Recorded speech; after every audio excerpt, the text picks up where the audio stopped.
I've been briefed by the staff, which is basically myself, walked into Elliott's Law. It's time to kick off another edition of When Black Men Talk. Your host, Mark Elliott. Appreciate you giving me an ear. You know, from time to time, we throw words out that we may not even hear anymore. And when I was coming up, basically as a youngster, they were always kind of put in the forefront and put on the table. So I want to go back, maybe and travel back a little bit to a word that when I say this word, you're probably going to say, yeah, what happened to that? Well, actually, it's the customary code of being polite and the behavior in society. Etiquette. Think about that for a second. Something that our parents probably instilled, our grandparents, our uncles and aunties, and they probably, instilled that in us. But as we start to move in age, it seemed like we forgot about that. Well, there's one elementary school teacher in Philadelphia, Pennsylvania. He didn't forget. And he has brought the customary code to the classroom. I'm speaking of one Mr. Dwayne Frazier. Welcome to When Black Men Talk. How you feeling, sir? I'm feeling good. Thank you. I'm happy you're here, man. I'm happy you're here. I'm going to go back and start, Chris. From what I understand, many years ago, you started teaching male etiquette on the basketball court. How did that get started, and where was the idea for that when you think about basketball and male etiquette? Well, I grew up in the projects at 11th and Diamond, NARS Projects, and I used basketball because that's something that all of the boys liked and they gravitated to. So what I would do, I noticed some things that the boys they wasn't raised the way I was raised in the 60s and in the 70s. So I wanted to incorporate that. So what I would do is before every practice, I had the kids they had to have a notebook and they had to bring an ink pen to practice. So for about 15, maybe 20 minutes, I would just go over stuff. Please, thank you, looking people in the eye when you talk to them. Now, of course, they really didn't want to hear that, but they knew in order to play for my team, they had to bring their notebooks and they had to participate. So I did it that way, right before practice. Just a little bit, 15, 20 minutes, just trying to teach them things that my father taught me. Yeah, I could imagine they kind of push back a little bit. I'm not surprised. And you just say things your father taught you. Let's go back to that time. Let's go back to those times, rather, when your father was instilling these things inside of you. I don't think you pushed back with your dad. Let's go back to those times where this was given to you and etiquette was being instilled inside of you. It was my mother and my father. Okay. So I can't forget my mom. No, I ain't gonna forget mom. I'm sorry I didn't say it first. I apologize to your mom. No, but it was my dad who, when it came down to the both of them, the please, the thank you, the manners, just to be polite, look a person in the eye, all those type of things. And at first, my parents, they didn't go to church, but they sent us to church. Okay. So then I became a Christian at an early age. I had a lot of influences like my pastor, Reverend James L. Ballard Jr. He was a huge influence on my life. So, my parents taught us the basic manners. Now, my father, he the one who taught me and my brothers how to dress and how important it was for our parents, how to tie a necktie, how to polish our shoes, ironing our clothes, making sure we matched up. How they taught us, hey, you want to buy everything? They were buying our clothes at the time, of course, because we were children. But they said cotton, silk, linen, wool. Those are things that you want to, we got our suits and okay, whatever color the suit was, because plaid stuff was back in the 70s. So if the suit might have been, say, blue and brown and green, your Mm-hmm. tie had to reflect one of those colors to bring it out and just stuff like that. And he always told us that your appearance speak loud. You can have a nickel in your pocket, but if your clothes are clean, if your haircut is nice, and if your clothes are ironed, people will respect you. You don't have to have a dime in your pocket. So that's where that came from. And my father was stickler for fashion.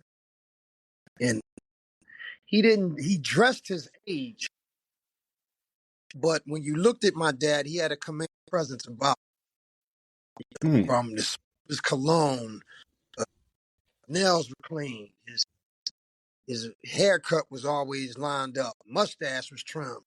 So he passed that on to me and my brothers. okay.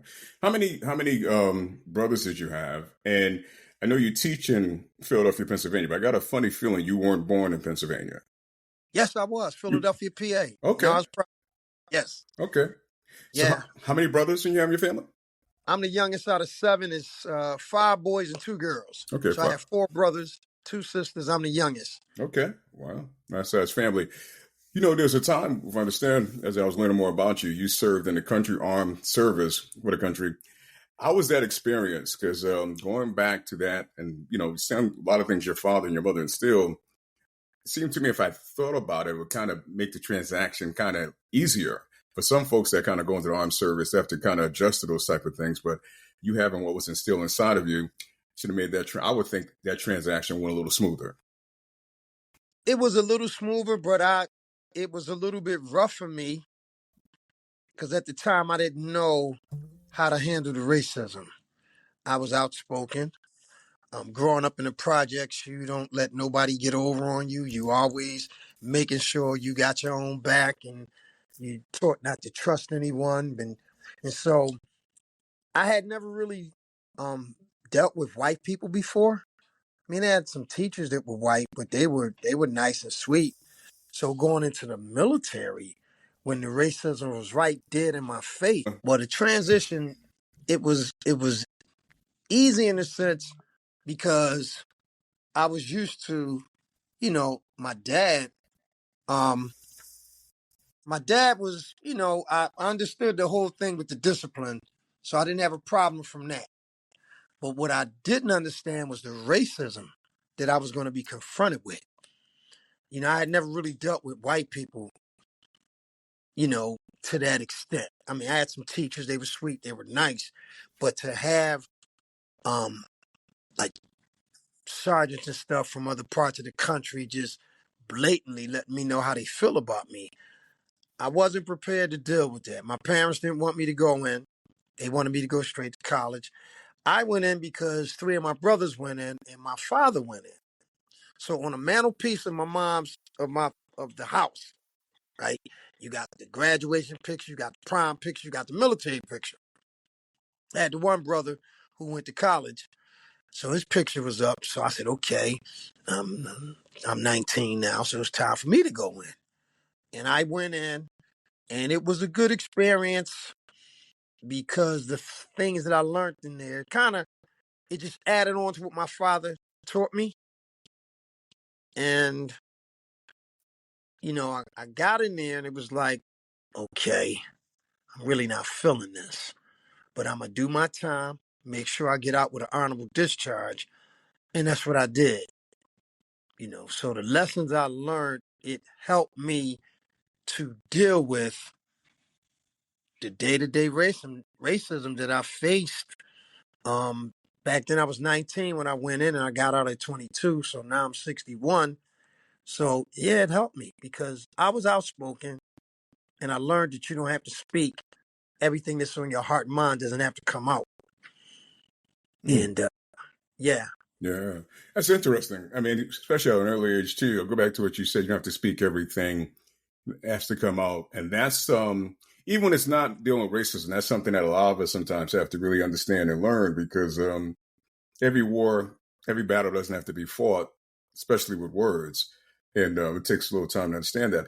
I'm curious to know from that experience, and I know you say, you had your mom had wanted you to go to college, but you wanted to go into the service. How did you get the impulse, basically, and when did it settle down to you to become a teacher? Or how long after the service did you become a teacher? okay. Say that again because people keep calling me and That's okay. No, it's that's it. I was wondering, how did you get the impulse, to drive an impulse to decide to teach young folks in general? Because coming from the service, did you know prior going into the service you wanted to be a teacher, or that's something that came your way after the service? That's something that came my way after the service. I wanted to be a preacher growing up. That's what Oh, I wanted to be.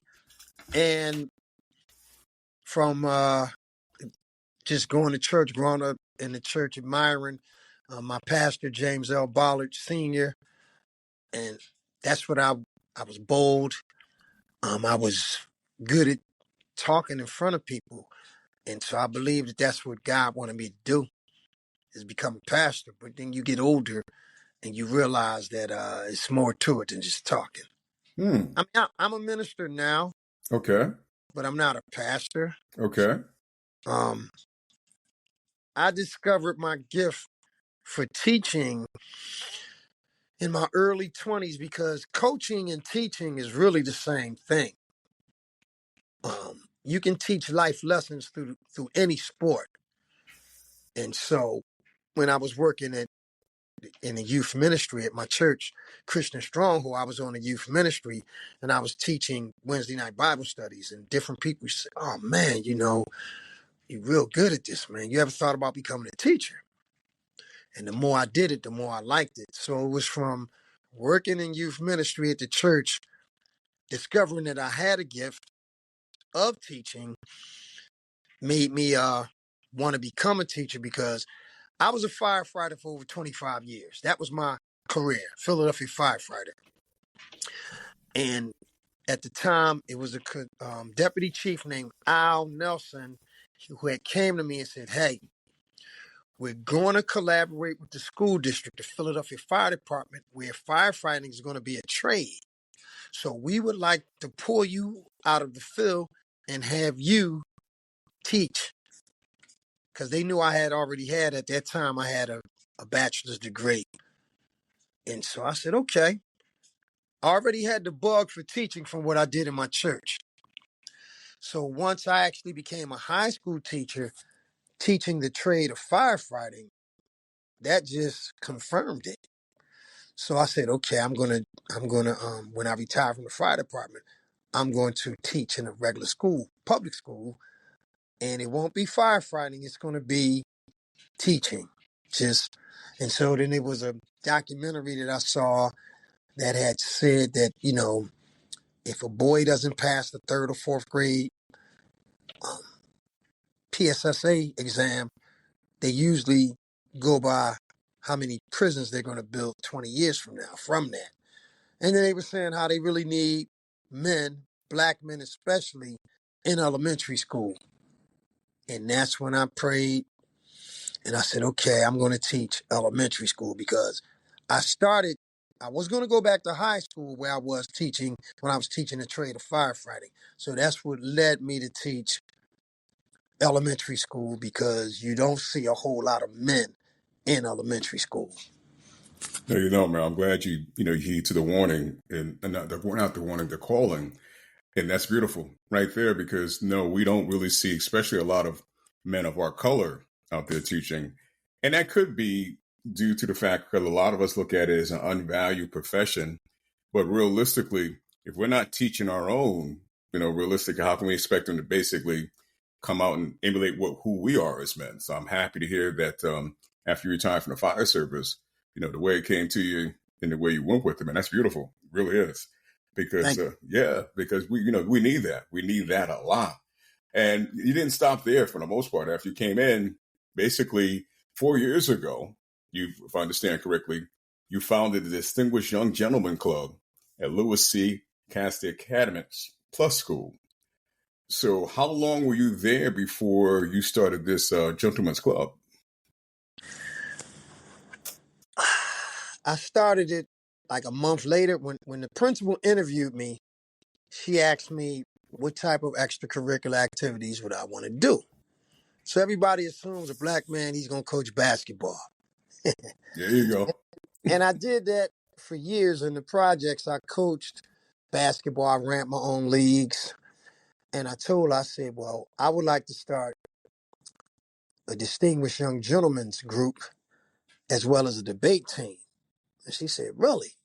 So I explained to her, I said, yeah, I want to teach male etiquette. So she said, oh, sure, you can definitely do that, under one condition. I said, what's that? She said, you have to let my father be a part of it. And I said, okay. And so that couple, when school started, about 2 weeks in, I laid out the requirements and I put it out there. And I had about, at that time, at first you get a lot of people signing up. I had like 30 boys. And then after that, it cut down to maybe 15. And then the average was like 15 to 20 in between there. So, it was just me and her father. His name is Gordon Stewart Harrison. So every Thursday we would meet. And I should tell the boys at first, every Thursday y'all got to come to school with a suit and tie on. So then I changed it to every other Thursday because we had T-shirts with our logo on it. So one Thursday you wore the T-shirts, next Thursday you wore the suit and ties. Now, even though I'm no longer a firefighter, I'm still in the Black Firefighters Union, which is Club Viance. And every year they donate money to my nonprofit organization. And so what I would do with that, if a child didn't have a suit, dress shoes, necktie, I will pour the funds from that with the permission of his mother or father. If they didn't have it, we go to a store. You like that? Let's try it on. And then I would get it. And those were my biggest supporters. Those were my only supporters, Club Viance, at the time. Then I had friends who would donate. So I started doing it since, I've joined Cassidy in 2021. The other schools I was at before Cassidy, the one school didn't allow me to do it. The principal didn't want me to do it. And then after that, COVID had hit. So once COVID was over, when I went to Cassidy, that's when I started doing it. And I've been doing it ever since. Mr. Frazier, I'm gonna tell you, your parents did an awesome job raising you, man. And I'm sure it's not the first time you heard it, but you're definitely going to hear it here. But I want to know the mission and the purpose of the club. I mean, the name speaks volumes. Don't get me wrong. But let's really go deep into the mission and the purpose of the Distinguished Young Gentlemen's Club. The mission statement is empowering African American boys from disadvantaged communities in Philadelphia, PA, in elementary school.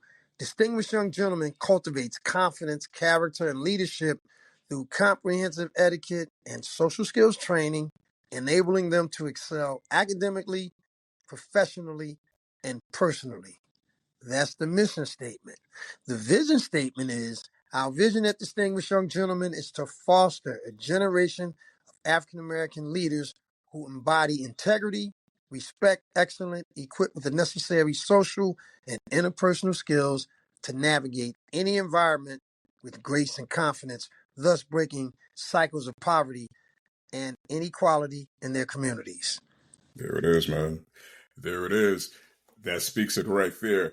I saw a video of the young kids, and they were yelling this out to you, I believe. And they were, when we go to 5 things they were saying, and if you don't mind, I'll have you kind of go through and speak why it's so important for them. Respect, responsibility, reading, resilience, and refinement. They were, Yeah.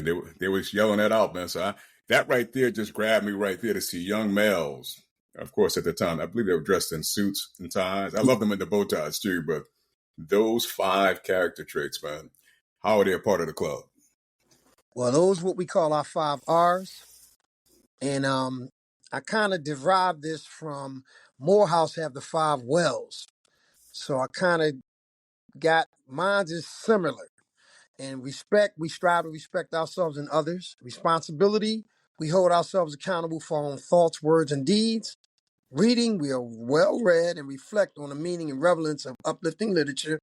Resilience, we're strong, confident, and determined to overcome any setbacks, disappointments, or obstacles that come our way. Refinement, we're young gentlemen of refinement as reflected in our appearance, our comportment, and our daily etiquette and the courtesies we extend to others. So each week we hone it in on one of those, and then we have a book there are 2 books that we go by. One is called 50 Ways to Raise a Gentleman, and then we have another book called Yo Brother. So they get in the street knowledge as well as the regular etiquette. So on the streets is stuff like, okay, you don't hang in crowds, you don't hold nothing for nobody, you don't threaten anybody, you don't. It's just different things that. So I'm trying to prepare them on both sides because I want them to be streetwise as well. Not to be hustlers or nothing like that, no, but just be able to be flexible through both environments. How has the community response been to the Gentlemen's Club? A lot of people they've been wanting to put their children in it or their grandchildren. So right now my goal is to expand. So when I retire in June,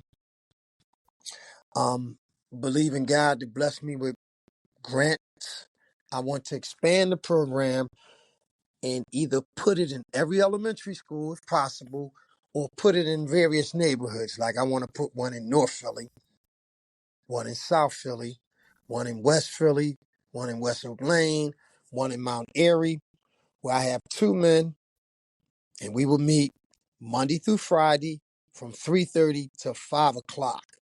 So I would like to have two people that I pay, and they teach the lessons from 3:30 to 5 o'clock Monday through Friday.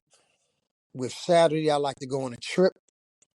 Same concept, same ideas. Now, as opposed to it being in one school, it's in various different locations. So if you live in South Philly, then you could bring your son to the one that's in South Philly. If somebody lives in West Philly, they could bring their grandson to the one that's in West Philly because they're all going to start the same time, 3:30 to 5 o'clock, Monday through Friday.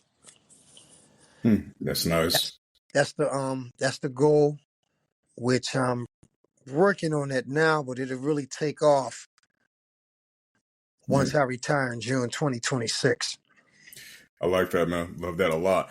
I also noticed you exposed them to male role models. And ironically, this is what I really love about this. A lot of times in our community, the role models are more or less the entertainers, the celebrities of that nature. But you took the young gentleman, y'all visit Morehouse College in Atlanta, Georgia, the HBCU, and those were the role models. How good is that, man? How was that for the young men to travel down to Atlanta, Georgia? Well, they were excited because I've been talking about Morehouse since I started the program. I didn't go to Morehouse. I graduated from Lincoln, graduated from Temple University. I have another degree from Philadelphia College of Bible, which is now Kern University. So I would always talk Morehouse to them. And the reason I would talk Morehouse because I want to surround them with as much black male positivity as possible. So what better way to plant the seeds by number one, we flew down there. Number two, we were down there from the 9th of October to the 13th. So when they saw the guys, students from Morehouse who were 18, 19, 20, 21, like those ages, nobody had a backwards hat on. Nobody had a cigarette in their mouth. Nobody was smoking weed. Nobody had their pants on their butt. They were articulate. They were intelligent. They had goals. And so I wanted to just show them everybody's not living like you see on your hood because there's more to life than the hood. And so that was a wonderful experience because what I asked the Lord to do, what I hoped for, God blessed it to be 10 times better than what I ever imagined. Morehouse, they rolled out the red carpet. They gave us a tour of the place. They answered the questions. We sat in on a class. They fed us in the cafeteria. We interacted. They played a little rough touch football with the guys. We was all through the campus, and it was just wonderful. They gave the boys T-shirts. Um, they was asking them questions. It was a wonderful experience. And so some people say, man, you should hit every HBCU. I got pushback at first. Why you want to take them all the way down there? You got schools here. I said, well, why not? It's an all-male black college, the only one in the country. So that's why I wanted to take them there to expose them to that. Yeah. I like it. I like it. You don't pay attention to the pushback. What are the ages of the young gentlemen that are in the Distinguished Young Gentlemen's Club? I just let two second graders in just the other day, one today. So you talking about anywhere from 7 to 14. Wow. Little boy wanted to get in the group today. He actually was, I want to get in. I really need to be a part of this. I want to join. And I'm looking at him, right? And I'm like, wow. And he eyes was welling up with tears. And I said, well, we have to ask your mother. Because he heard about it. And he see the boys in the school with the T-shirts on, or he see the boys in the school with the suits and ties on. So, he wanted to be a part of it. Plus, they know we go on trips. And so I was like, wow, okay. So I called his mother, and his mother said, okay, so she has to sign the paper. And yeah, that was the first time and this was today, that he was actually like pleading to want to join. And then his teacher told me, hey, he needs to be around some male role models, man. And, so sure, so he'll be in tomorrow and then talk to his mother. She has to sign a slip. And so the ages is from 7 to 14. Yeah. What does that say to you when a second grader is coming to you, basically knocking on the door and want to be part of it, and is emotional about it? How does that translate to you? How does that make you feel? I was it touched me because nobody had ever came to me like that. And so I called my wife and said, wow, I got this little boy who's like really want to be in this. So that really touched me. And I just, I told his mom, hey, I got him with the t-shirt because it's $15 for the t-shirt. And if he doesn't have a suit and a tie, shoes, we'll get that for him. I just want the parents to pick it out. You know, you pick out, okay, this is an outfit. You come on, let's go to the store. And if they like it and the parents like it, then that's good. Because I want him to wear this. Not just when he has to wear it, maybe he has to go to church or do something else. He'll have an outfit to wear. One of the things I first started doing was, like, one of the early sessions when we get started is I teach the boys that there are 4 styles of dress. And they're familiar with sportswear because, that's sweatsuits and sneakers. And they're familiar with casual, which is jeans, khakis, and Timberlands. So the third one is business. That's suit, tie, dress shoes. So twice a month, they got to come to school in the business attire, which is the suit, tie, dress shoes. So they're familiar with that. So then the last one is formal. So I was explaining to them what formal wear was, and I told them when you go on to prom or when you get married or special events. So I exposed them to formal wear every March, and we started it this year in March. We had a mother and son banquet where the boys had to wear tuxedos. Nice. And so what I did was I went to various tuxedo shops in Philadelphia. I talked to them, told them what I was about. I showed them the first clip that Channel 6 did on us, told them what I was about. And I said, hey, I'm not asking you for a tuxedo, but I'm asking you, can you donate a 1-day free rental? So I asked for 30. Men's Warehouse said, well, we'll give you 10. Thank you. I went to somewhere else. I said, can I get 20? They said, no, we'll give you 5. I went to somewhere else. Asked for 15. They said, no, we'll give you 5. So I went around until I got all of these companies to donate the 5 tuxedos. I mean, all of the tuxedos I needed. And at that particular time, I think I needed, was 20, 22 boys? However many boys went, everybody had a tuxedo. And so that's an annual event that we're going to do. It was a banquet where they had to honor their mothers. And the mothers had to wear gowns or something to that effect. And the mothers were touched because when I first told them what we were going to do, they didn't come out and say it, but they were like, well, How we gonna get tuxedos? Don't worry about that. You just have to take your son there, get him fitted, and when it's ready, pick it up, and then you have to bring it back on the day that it's to be returned. And everybody followed suit. They did it. It was a wonderful event. They took a picture with their mothers, and then I took a picture of just me and the boys, and then I took a picture with all of us, each child and his mother, and all of us. So it was a wonderful time. So that's introducing them to formal wear. So come prime time, it won't be no big deal. They already know what size they wear, what size shirt they wear, and all of that kind of stuff, what size shoe they wear, because kids wear sneakers and Timbs so much, they don't know what size shoe they wear. So this is just exposure, planting seeds to prepare them for the future. Yeah, I'm grateful for you, man. I love what you're doing. Super grateful for you. Now, I know when you started out, it was you and one of the gentlemen, I think it was the principal's father. Have you had other people come in to assist and help you out? Yes, I've had a gentleman named Timothy Walker, a gentleman named Gary Bryant, Joseph Brown, and two teachers just joined last week.